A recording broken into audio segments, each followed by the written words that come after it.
Axel de Tarlet, l'économie, le ras-le-bol face au maquis des frais bancaires. En 5 ans, les frais pour tenue de compte ont triplé. Oui, le journal Les Échos reprend ce matin l'étude Panorabank qui montre que les frais pour tenue de compte sont passés en 5 ans de 6,60 € à 18,50 €, donc multiplié par 3.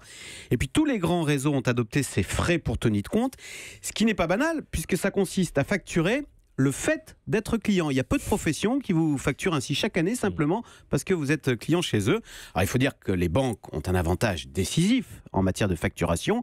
Elles peuvent se servir directement sur notre compte en banque. Voilà, c'est la technique redoutable du fait accompli. Alors évidemment, il n'y a pas que les frais pour tenue de compte, il y a une ribambelle d'autres frais, cotisation carte bleue, virement, retrait. En tout, le budget banque atteint en moyenne près de 200 € par an. C'est énorme. Voilà. Comment s'explique cette inflation des frais bancaires ? Parce qu'autrefois, les banquiers gagnaient de l'argent en octroyant des prêts, en gagnant de l'argent. Et c'est de moins en moins vrai. D'abord parce que aujourd'hui, les taux d'intérêt sont très bas, donc forcément, ça fait une petite marge pour le banquier sur les intérêts.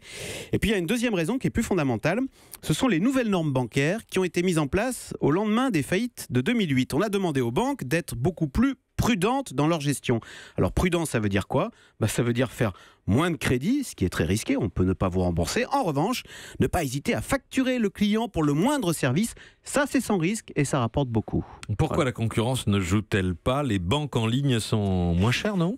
Oui, alors justement, la concurrence commence à jouer. Alors même si ça reste compliqué de changer de banque, vous savez, parce qu'il n'existe pas de RIB universel, les banques freinent des cas de fer, mais le ras-le-bol commence à jouer. Orange Bank, par exemple, a quand même attiré 100 000 clients en 4 mois. Et du coup, les grands réseaux ont reçu le message, ils se calment du côté des frais bancaires. Les frais pour tenue de compte dont on a parlé là à l'instant, par exemple, ils n'augmentent en 2018, cette année, que de 2,2. Donc ça n'est que 2 fois l'inflation. Vous voyez, il y a du progrès quand même. Axel de Tarlet. Hélène ? Oui, c'est quoi le RIB universel dont vous parlez ?